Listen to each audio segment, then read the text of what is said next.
Desde la antigüedad hasta nuestros días, el amor ha sido el tema con mayor presencia en la literatura oral y escrita de la humanidad. Cualquiera de esos textos podría palidecer al compararse con las expresiones ligadas al apareamiento en el mundo animal. Una de estas expresiones es la berrea, que toma su nombre del sonido gutural emitido por los ciervos machos para atraer a las hembras y retar a los otros machos. De esta majestuosa expresión del instinto de reproducción se aprovechan cobardemente los cazadores, en otra cruel modalidad de este mal llamado deporte, la montería. Para conocer la verdad sobre esta realidad, hoy en tu canal Animales con Derechos contamos nuevamente con la presencia de nuestro naturalista de cabecera, Luis Miguel Domínguez. Bienvenido, Luis Miguel. Hola, ¿qué tal? ¿Cómo estás? Muy bien, Sandro. Muy bonita introducción, me parece muy idónea, muy adecuada. Sí. Sí. Vamos a ver, tenemos que definir dos cosas. Una, ¿qué es la montería y qué es la berrea? Sí, la montería es una modalidad de caza realmente muy antigua. Alfonso X el Sabio ya escribió el libro de la montería, por ejemplo, ¿no? El caso es que es una actividad, desde mi punto de vista, terriblemente cobarde por varias cuestiones. Primero, porque en el caso del ciervo aprovecha ese momento en el que los animales están más desgastados instintivamente. Todos sus instintos están puestos en el acto reproductivo y territorial. Todo lo han puesto ahí. Están agotados físicamente y es ahí cuando con una mira telescópica y a distancia se les mata, se les acribilla a balazos. Por tanto, a mí me parece horrible esta modalidad que, por cierto, se desarrolla en un territorio acotado por una valla, por un vallado. Es increíble, no se escapa ningún animal. Allí los matan, los acribillan a balazos en una fiesta, según ellos, que a mí me parece que debería poco a poco ir desapareciendo de este país. Además hay problemas añadidos, en el caso de la montería, como es el uso de las realas, de perros. Participan en cada montería decenas de perros de razas de presa, como el presa canario, como el dogo argentino, por ejemplo. Son perros que se utilizan para mover a los ungulados a los que se va a cazar. Perros que suelen acabar perdidos después de la montería por el monte, como hemos visto razas muy complicadas a la hora de asilvestrarse. Si se asilvestra un dogo argentino y usted se lo encuentra en un camino de noche, en mitad del campo, tenga cuidadito porque desde luego no se trata del lobo, que no va a atacar a nadie. Posiblemente un dogo argentino que ha convivido con humanos sea un problema una vez asilvestrado. Con respecto a la berrea que me decías, bueno, la berrea es sin duda uno de los momentos de la naturaleza ibérica que a mí más me fascina, ¿no? Es el hecho de que efectivamente los ciervos juntan a sus harenes de ciervas tan bonitas, ellas con la intención de montarlas y fecundarlas. Es el momento en el que la fiesta genética se da en el monte Mediterráneo o en el monte Cantábrico, en cualquier ecosistema ibérico. La berrea es la voz de los ciervos, ronca, impresionante, que les hace no parecer ungulados, parecen casi carnívoros, rugiendo, parece que rugen. Los ciervos viven una transformación morfológica, la nuez en su gaznate se ve que se inflama, algunas glándulas odoríferas que aparecen en los ojos y con las cuales ellos marcan el territorio, también se restriegan el rostro en los árboles, en la corteza de los árboles se dan. A veces el hecho de marcar el territorio va acompañado no solamente de la propia berrea, del propio canto gutural del cervus, el afus, sino que incluso orinan y esa orina se va mezclando con el viento de manera volátil, va balizando el territorio. Es un momento en el que los machos se retan entre sí y se pelean con sus astas, con esas astas que no tienen ninguna otra intención que la de camuflar al animal. Es un ramaje puesto encima de su cabeza y el hecho también de pelear con otro macho para intentar defender el harén de hembras que poco a poco ha ido coleccionando a lo largo del tiempo ese macho de ciervo. Es un momento de amor, de seducción, es un momento de sexualidad y un momento donde el ciervo dice: aquí estoy yo, no entres, esta es mi tierra. Y resulta que unos señores y señoras, van muchas mujeres a las monterías, desde lejos, 100, 200 metros, con unos rifles especiales, modernizados no éticamente, sino tecnológicamente, parten por la mitad el corazón de esos ciervos. Se les mata. Sí, veo que además, una vez más, el ser humano interrumpe un mecanismo de mejora genética de las especies. Es decir, los cazadores siempre van a tener el animal con la mejor, entre comillas, cornamenta, el animal más grande. Por lo tanto, probablemente ese ciervo que ha logrado ser el macho alfa de su manada. Es un error garrafal que se lleva a cabo desde el inicio de los tiempos de la caza.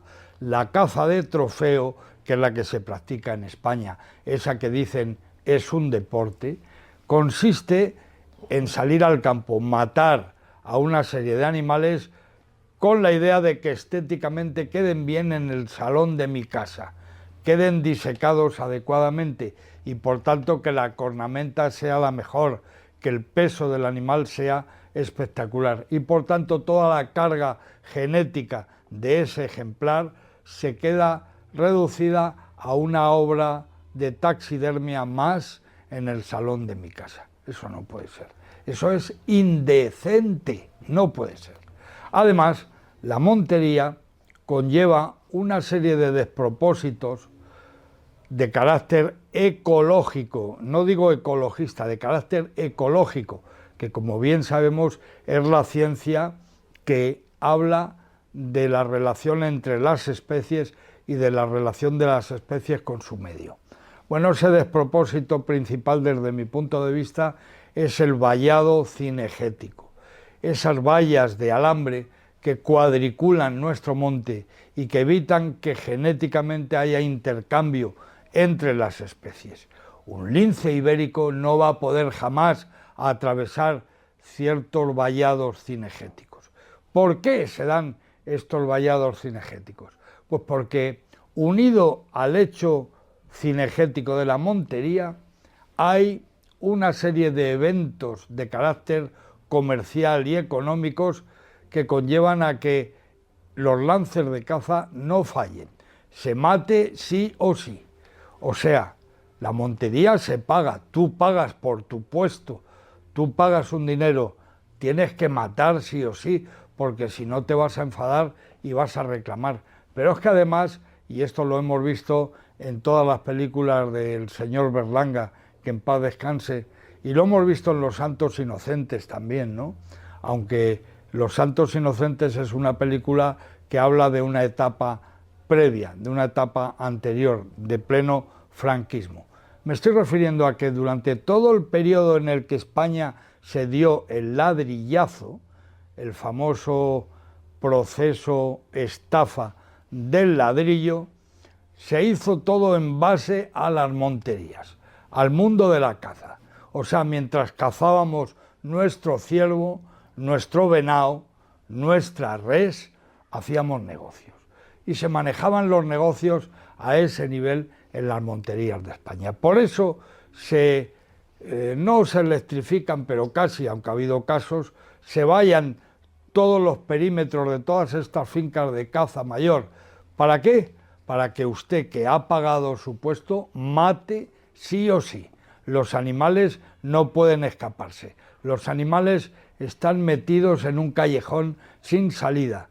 Y a la fauna silvestre, al resto de la fauna silvestre, además, esas vallas les evita relacionarse. Es imposible, ya digo, que un lince ibérico vaya en busca de una hembra de lince al cruzar un arroyo y al encontrarse un vallado tan enorme, tan absurdo y tan artificial como los que vemos en las fincas. Los montes de Toledo sobrevolados con helicóptero, yo lo he hecho en varias ocasiones por mi trabajo documentalista, son un tablero de ajedrez. Esa es la gran lacra de la montería, de la caza mayor. Los territorios vallados. Esto no puede ser. Y luego hay una cosa, Sandro, impresionante, que nos hace reparar sobre la edad que tenemos. Las personas que tenemos una cierta edad y hemos aprovechado el tiempo, hemos acabado cayendo en la cuenta de cómo ha variado la riqueza zoológica de determinadas fincas, en un inicio no valladas y hoy valladas. Cuando tú vallas una finca de caza mayor o un trozo del campo donde tú quieras, lo primero que estás consiguiendo es una endogamia absoluta en los ciervos, en los jabalíes, en los corzos, en los gamos. Esa endogamia nos lleva a un proceso de consanguinidad que evita que las cuernas de los ciervos sean cada vez mejores. No, vamos en contra de la naturaleza. Por tanto, hay un defecto genético en los ciervos que pertenecen a una finca cerrada a cal y canto, a diferencia de otras fincas que hemos conocido con los años, en las que había una apertura total y los ciervos trashumaban, que es lo que hace un ciervo, trashumar en busca de aquella valla que nace en aquel valle. Voy para allá, voy a por esa valla, voy a por ese madroño. Y ese año esa montería no se cobraba ningún ejemplar de ciervo. Claro, era un fracaso para el dueño de la finca, pero para la naturaleza era lo idóneo. De repente se vio el negocio, se olió la tostada de la pasta y se alambró a cal y canto esa finca. Y hoy nos encontramos con una degradación zoológica evidente en todos esos lugares. Sí, vemos que lo que lamentablemente repetimos siempre, que España es un coto privado de caza. De hecho, las leyes son que si yo tengo una finca, unos terrenos, soy yo el que tengo que exigir y tramitar que no se pueda cazar en mis territorios. Y no, como debería ser al revés, que el gobierno autorice o no o menos a cazar.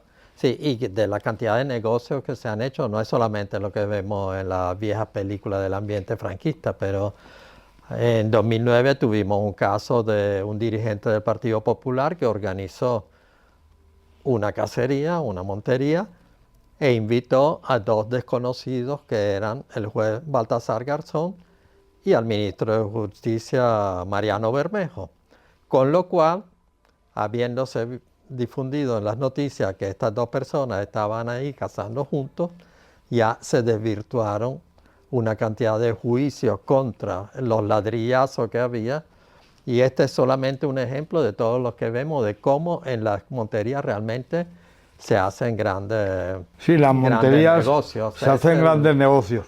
Y el mundo de la caza siempre nos dirá que son generadoras de un dinero que viene muy bien localmente. Y yo digo, y yo te pregunto, Sandro, ¿has visto alguna vez una factura de un puesto de montería? Factura con IVA, factura adecuadamente hecha, que demuestre que ese dinero no es dinero negro, sino que ese dinero va a tener constancia de él la hacienda pública.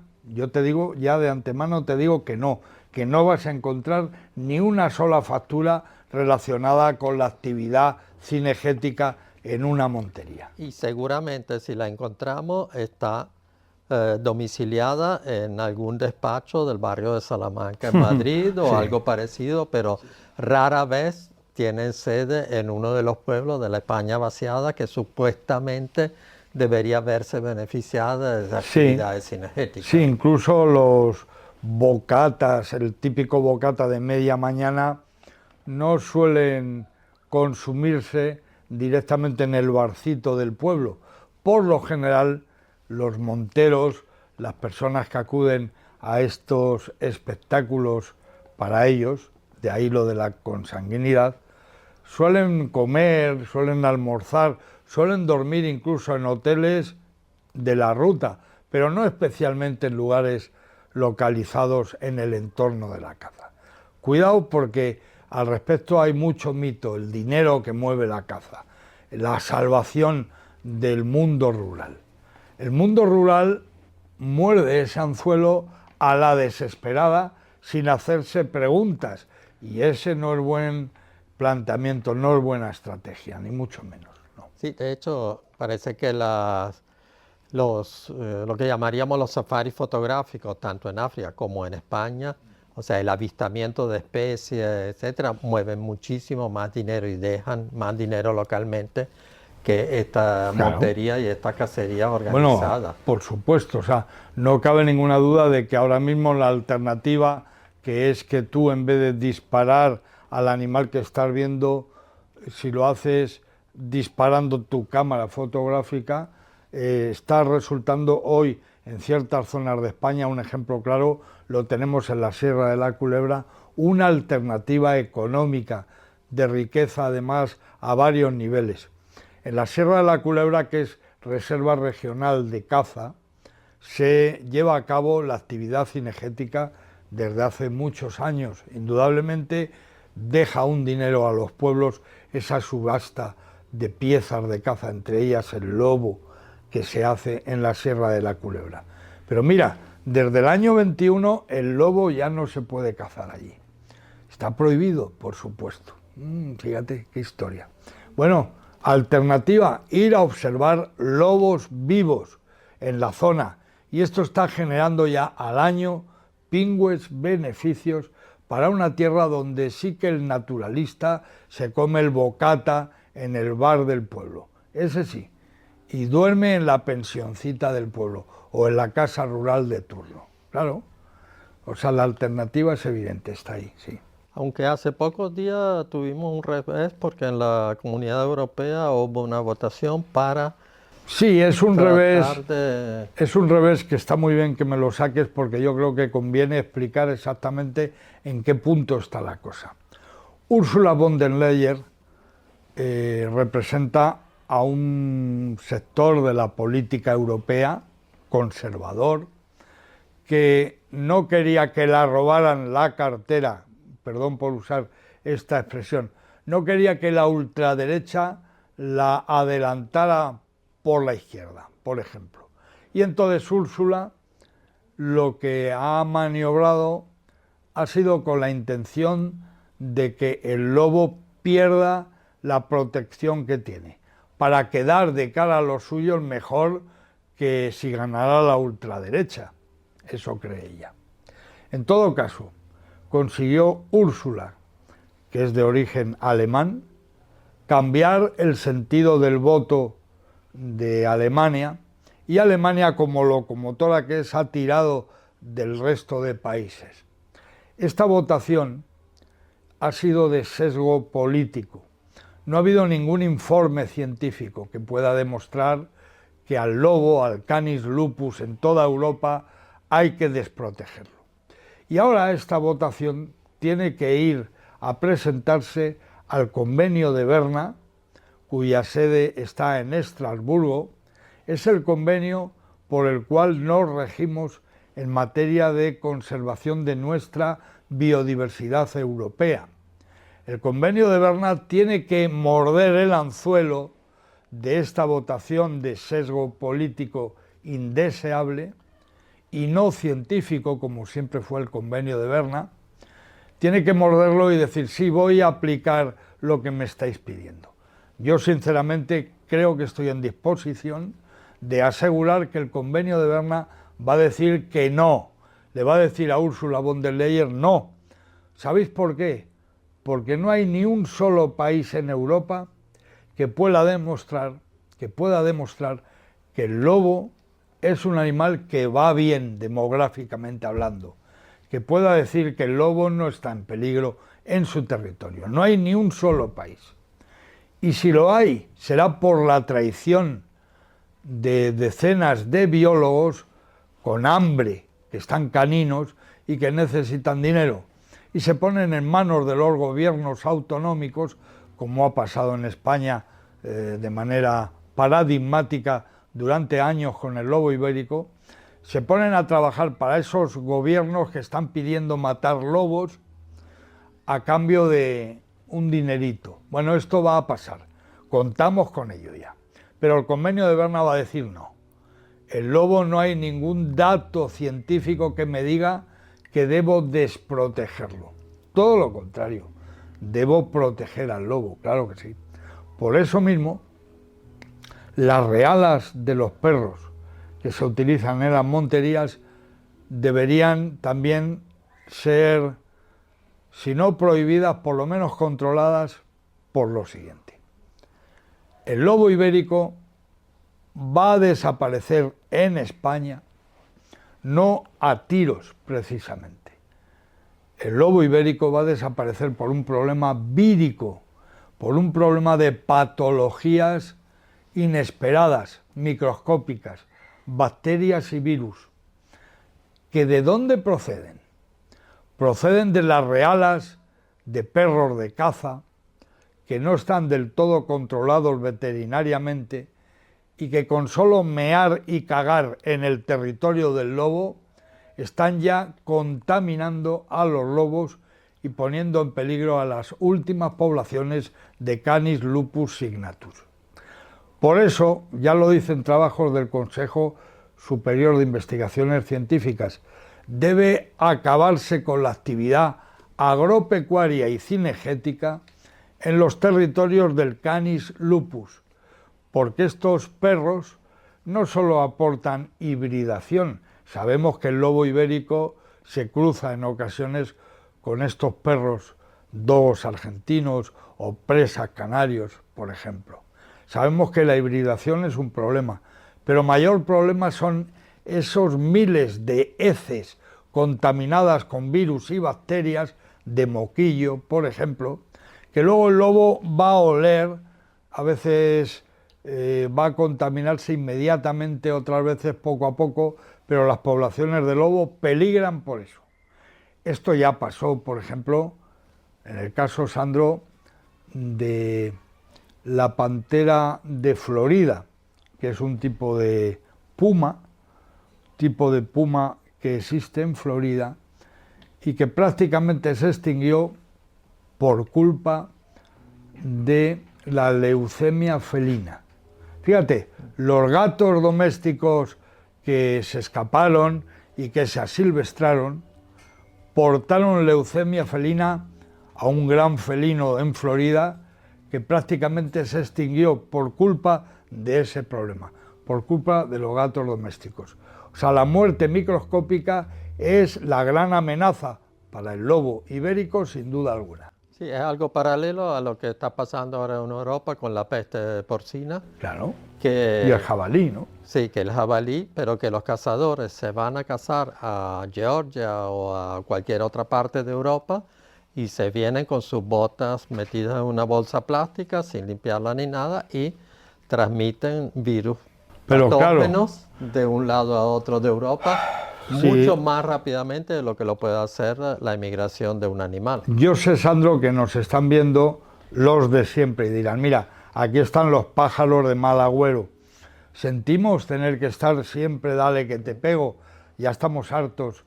Peinamos canas los que podéis, porque yo no peino nada.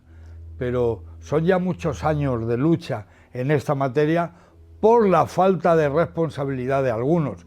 Esto mismo que has contado de la peste porcina, podríamos decirlo de los pescadores con las larvas de mejillón cebra, por ejemplo, ¿no?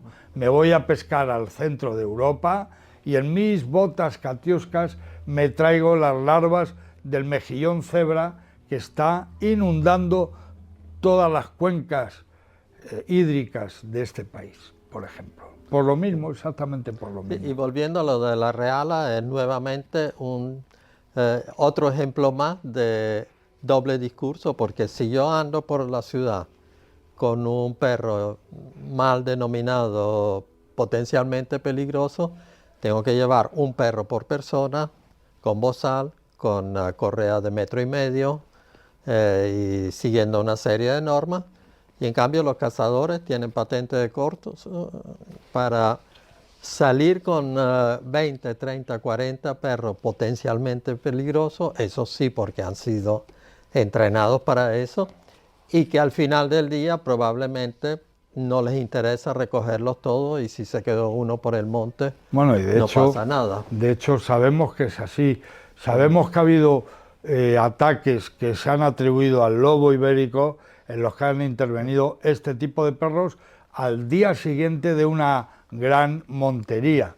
Recuerdo al cabrero de un pueblecito de la Comunidad de Madrid que dio la lata muchísimo con el tema del ataque del lobo a sus cabras a mediodía, a plena luz del día. Cuando nos pusimos a investigar, supimos que había habido una reala el día anterior que había desperdigado un montón de perros que se quedaron por ahí perdidos. Sí. No acusamos sin ton ni son, llevamos muchos años en el campo y te digo, esas razas utilizadas en las realas, el propio Podenco ha ido siendo poco a poco apartado del mundo de las realas en base a otras razas que les guste morder, que les guste atacar. Ya no solamente detectar al jabalí o al muflón o al ciervo, no, sino que muerdan también. Y ahí están los dogos argentinos, que se han puesto cada vez más de moda dentro de las reales. Animales que una vez convertidos en perros ferales son realmente peligrosos para el hombre y desde luego para el ganado. Entonces el lobo paga las culpas de todo eso a posteriori y a priori cuando estos animales que no tienen un control veterinario como debieran, alguno de ellos tiene moquillo y se pasea por el territorio del lobo con total tranquilidad, aportando unos patógenos a un animal en ese aspecto virgen, como es el lobo, que lo va a matar. Para mí, este es un tema que a mí realmente me preocupa. El año pasado, por primera vez, se dieron casos de leishmaniosis en la Sierra de la Culebra, territorio del lobo ibérico. Y yo recuerdo, cuando se dice siempre que la Sierra de la Culebra es la gran reserva del lobo en España, uno piensa, bueno, que habrá 50.000 lobos allí. No, no, no. En la Sierra de la Culebra no hay más de 90 a 100 ejemplares de Canis lupus signatus. De 90 a 100 ejemplares. Esa es la gran reserva de lobo ibérico. Esa es la plaga del lobo. Plaga que puede acabar de un plumazo con el paseo de uno de esos perros con moquillo una tarde de otoño por allí. Solamente con ese paseo de un moquillo canino podemos acabar con una población de lobo. Sí, además recuerdo un guardia forestal que una vez me contó que él sabía perfectamente cuando había un perro mal llamado asilvestrado por ahí, porque el lobo cuando caza va directamente al cuello de su presa. O sea que es muy desagradable contarlo, pero esa es la realidad. Y va a matar de la manera más rápida al animal. En cambio, el perro de caza, el perro asilvestrado, lo que hace es desesperadamente tirar a morder al animal y generalmente encuentran ciervos y gamos que tienen los muslos de las piernas de atrás totalmente dentellados y infectados porque el perro de caza o el perro de caza no sabe matar directamente. Sí, para un lobo la caza es la tabla de salvación, no es ninguna broma. Es verdad que el lobo caza también en una dimensión lúdica, se divierte haciéndolo. Se activan una serie de parámetros sociales jerárquicos que el lobo necesita para ser lobo. Por eso los lobos atacan siempre y fundamentalmente a presas silvestres. un corzo, una carrera de un grupo de 6 lobos, de un equipo, detrás de un ciervo, cuesta abajo, en un canchal en el que pueden partirse una pata, es exactamente lo que necesita el lobo para ser lobo. Porque si el lobo cazara ovejas siempre, sería perro, no sería lobo, sería perro. Y efectivamente la manera de atracar, de trabar a cualquier presa de un lobo es en una zona que comprometa la vida de la presa, porque la energía gastada por el lobo en esa acción de caza es una energía vital para el lobo, que es un animal que ha de vivir en plena libertad, pasando inviernos, pasando otoños, pasando fríos, pasando calores. Un perro no. Un perro lo que hace es jugar, haciendo daño, sin necesidad de tener que ser efectivo en la caza, claro. Pero esto lo sabe cualquier profesional. Sí, a menos que sea un perro que está perdido y está desesperado y que trata de claro, comer lo que puede comer sin, claro, sin saber hacerlo, sí. De todas maneras, sabemos, lo has demostrado tú en tu más reciente libro sobre el lobo y todos los estudios científicos lo reflejan, que una población sana de lobos es la menos dañina para el ganado y para la sociedad humana también. Hombre, Es la no menos cabe peligrosa. duda. No cabe duda. A mí se me ponen los pelos de punta cuando veo el otro día la votación en la Unión Europea. Craso error. Qué vergüenza que nuestros gobernantes se dediquen a desproteger a aliados de nuestra prosperidad. Porque sin lobos España está hueca y está amenazada absolutamente. La caza es la verdadera enemiga de la ganadería. La caza es la que ha hecho proliferar a los ungulados en toda España. Corzos, jabalíes han proliferado por mor de una gestión cinegética desastrosa. Es el gran fracaso de décadas de gestión del territorio. Bueno, solamente puede cortar la cantidad de enfermedades de zoonosis que los ungulados silvestres transmiten al ganado, cabras, ovejas y vacas, solamente puede cortar eso el lobo. Ya lo hemos dicho 1000 veces. El lobo es un aliado. El lobo no es el que organiza ese pifostio de las zoonosis. Zoonosis que en cualquier momento pueden saltar al hombre con total naturalidad. Si no hay lobos, el campo está hueco, el campo está comprometido y el futuro sin duda es negro y pestilente. No se os olvide. Ahora, volviendo al tema inicial del programa de hoy, ¿en la montería también se cazan otra especie cinegética Sí, claro. o solamente...? Cinegética sí, sí. Jabalí también, gamo, a veces muflón, un animal de Córcega que se instaló en esta España cazadora porque les parecía poca cosa un ciervo, Cervus elaphus o un corzo, entonces había que meter un animal potente y poderoso con una buena cabeza y una buena cornamenta para que en el salón de casa además me haga juego con las cortinas. Había que meterlo y lo metieron al muflón de Córcega, también cae en esas monterías. Sí, y el gamo, indudablemente, también está ahí. Pero generalmente siempre son ungulados. Sí, son ungulados jabalíes, siempre. Claro. Hemos tenido casos en España horribles, que no quiero mezclar, para que no se diga que llevo las cosas al extremo. Pero ha habido casos en España documentados que han acabado en juicios, incluso en cárcel, en los que había fincas en los que se soltaba tigre de Bengala o león africano criados en cautividad previamente para que pudieran ser abatidos por alguien que ha pagado un dinerito por ello. Esa es la ralea que tenemos en este país. Esa es la gente que todavía reclama, quiero matar al lobo, lo quiero matar.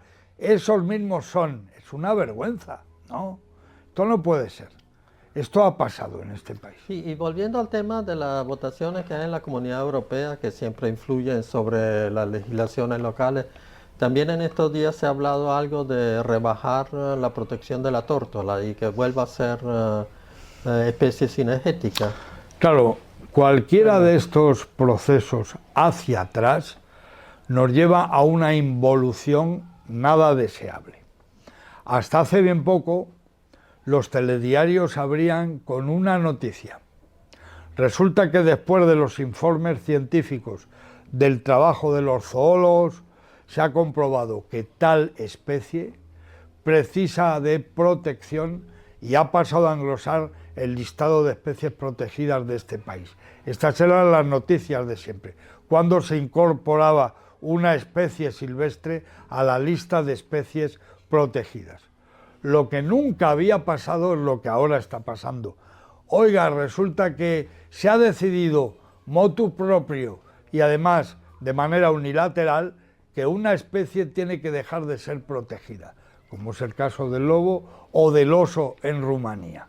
Se ha considerado que ese animal hay que desprotegerlo y ahora le pasa a la tórtola igual. Yo te garantizo, Sandro, que sin la protección legislada, consensuada y llevada a cabo por los gobiernos de todos los estados, hay especies que no van a resistir, que se nos van a extinguir, que se nos van a ir. Si ustedes y yo estamos dispuestos a aguantar el tirón y delante de nuestra cara ver cómo desaparece nuestra biodiversidad, bueno, vamos a callarnos la boca. Si no estamos dispuestos, no. Vamos a luchar hasta el final, obviamente. Porque es la mayor derrota para una sociedad perder su patrimonio natural por intereses individuales, privados y partidistas de unos cuantos. Dejen ya a la Stratopelia turtur, a la tórtola, déjenla en paz ya de una vez, hombre. Que viva. Bueno, Luis Miguel, lamentablemente para nuestros oyentes, nuestros seguidores, el tiempo es nuestro principal enemigo. Tendríamos argumentos para hablar horas y horas, pero lamentablemente tenemos que cortar hoy también por aquí. Es un placer, Sandro. Este programa, sinceramente, es muy necesario. El canal lo es. Animales con derechos. Esto no es, evidentemente, en contra de nadie. El animalizarnos nos humaniza. Eso es lo que pone aquí. Animalícese usted. Verá cómo cada vez es más humano, obviamente. Enhorabuena, Sandro, por este canal y por este trabajo. Gracias, Luis Miguel. Mi amigo Sandro, gracias. Bueno, este ha sido un programa, otro programa, espero que le haya sido de utilidad para saber en qué mundo vivimos y cómo se mueven las cosas, tanto a nivel legislativo como a nivel ecológico y biológico, en este tu canal Animales con Derechos. Muchas gracias.